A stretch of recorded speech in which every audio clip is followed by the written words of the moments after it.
Europe. But we're very fortunate that she decided to cut her trip short so she could be with us today. Ganyan niya tayo kamahal.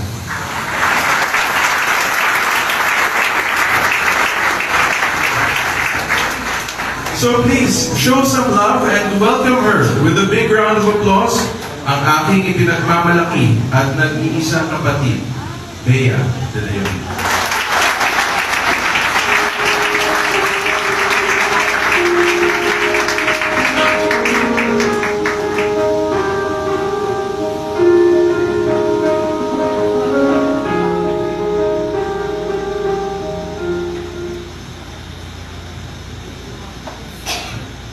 Magandang hapon po sa inyong lahat. Congratulations, of course, to the undergraduates. Congratulations also, of course, to your parents. I'm sure you're all very, very proud to be here today. Magandang hapon rin sa ating mga guro. You know, who I consider to be the most influential people in my life. Some of them were my teachers. And I thank all of you guys for what you do every day.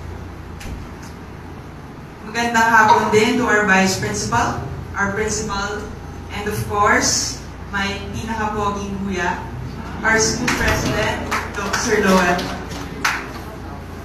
As you guys know, he asked me today to give a short message.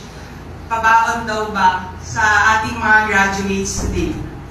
And at first, sa totoo lang, stress ako. Kasi, iniisip ko minsan parang baka medyo out of touch na ata ako sa inyong age group. Feeling ko kasi tanda ka na, pero hindi naman siguro.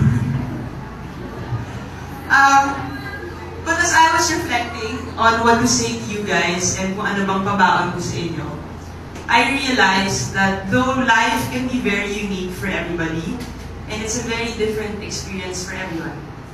If you guys will notice down the road, life will also try to teach us very similar things. And so what I'm about to tell you guys is very extraordinary. You've heard it before. But it really has a big impact on your future and our future. Dear graduates, as you move on to pursue your future, please try to make sure to go after what you want. Simple, but do something you believe in. Pursue what it is that you're good at. As simple and cliche as that sounds, una sa lahat, kung ayaw mo sa ginagawa mo, hindi ka sasaya. Pangalawa, if you don't like what you're doing, you won't be very good at it. You know, back in high school, I was part of a volleyball team, obviously. Doon ako nagsimula maglaro.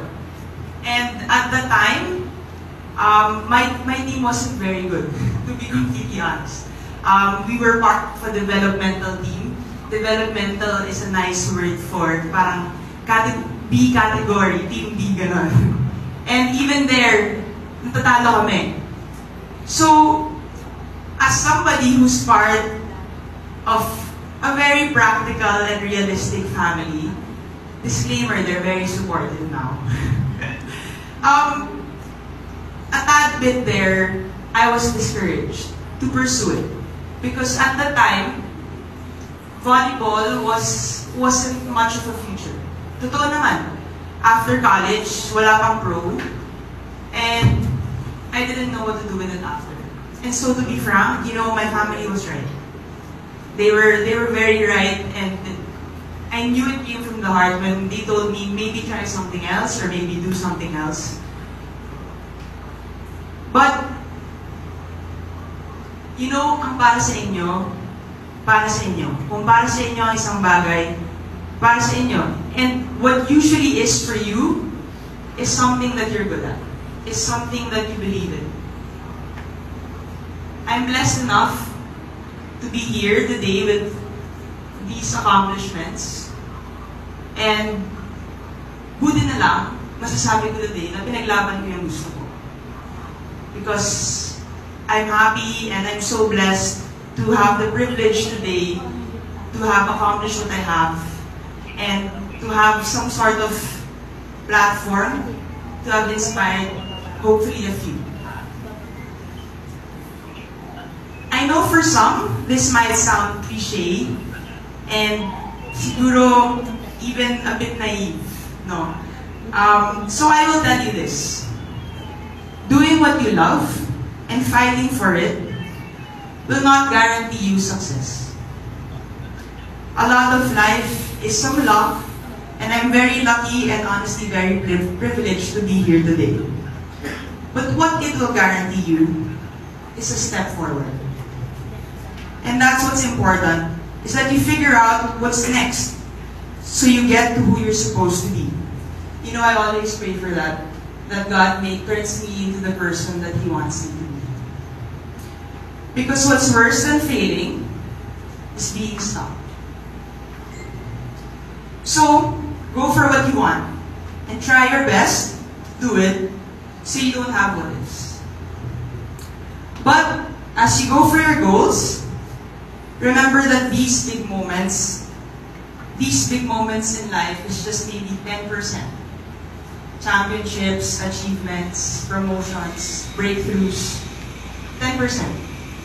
90% is every little mundane thing that you do in life.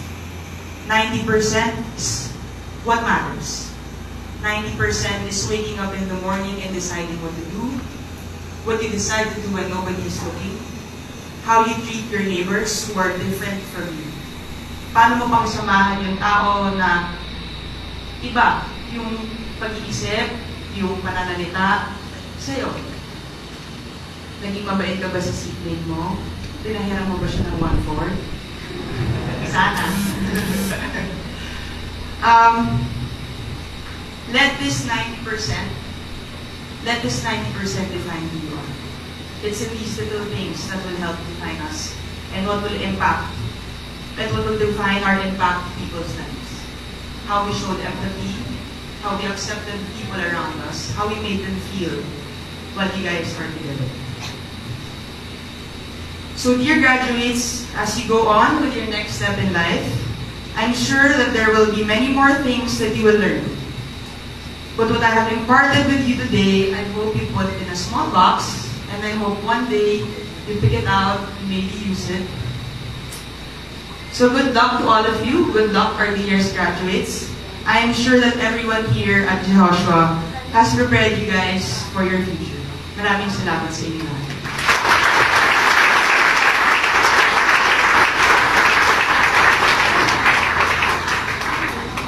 Maraming salamat, Binibining Bea de Leon. Muli bigyan natin siya ng masigap